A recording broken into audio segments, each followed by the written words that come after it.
And the culture that's been built at Michigan allowed that team to play unselfish. It's what allows a guy like J.J. McCarthy to be just fine as a five-star player, throwing it 16, 17, 18, 19 times a game. It allows Donovan Edwards to be happy for Blake Corum when he's breaking the Michigan touchdown career touchdown mark while still waiting for his opportunities, which he got in the national championship game. It's what allows a Khalil Mullings to bounce around from linebacker to running back and back to running back and throw a halfback pass against Ohio State in 22. Like, it's an unselfish group. They had 5, 6, 7 offensive linemen that could have started anywhere in the country, and nobody complained. I'm telling you, being around that team was remarkable this year. They were totally unselfish. They completely and genuinely loved each other. And I think a lot of it has to do with guys like Blake Corum. Blake Corum was one of my favorite players that I ever got to meet with in person. The dude is totally humble. He's fantastic.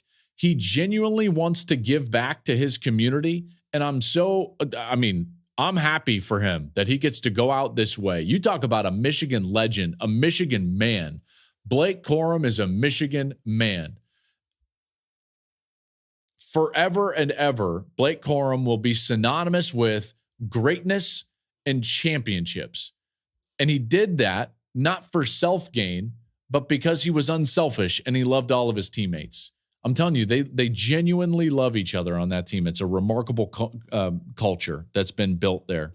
Keegan, Michael Barrett, Mikey Sainristil, Zach Zinter, who was injured and didn't get a chance to play in this game. They did this without their best offensive lineman.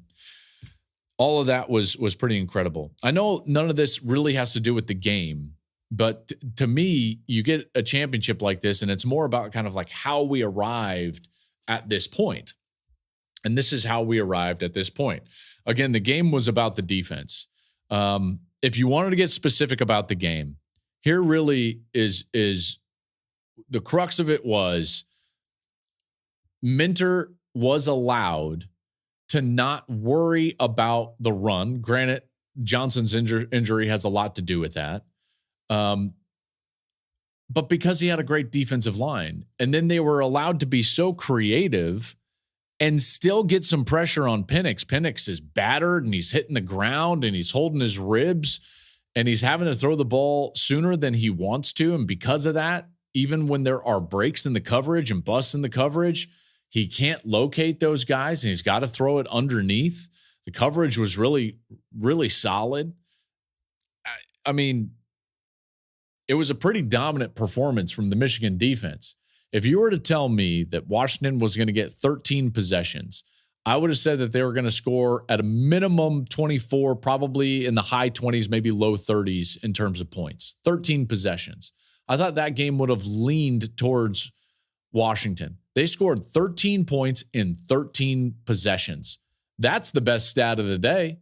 If you want to see dominance, that's the stat that signifies dominance. 13 drives, 13 points. That Michigan defense was incredible.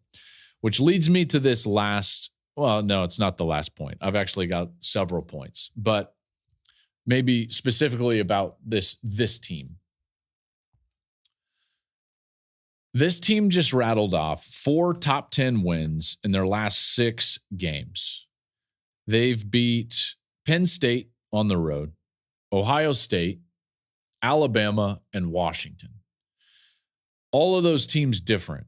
Penn State, not a great offense, elite on defense. Ohio State, really good, solid, all-around Ohio State team with a terrific defense and the best wide receiver in the country and core of wide receivers in the country, along with a running back that can take it the distance at any moment. That's an elite team that's recruited at the highest level. They beat them.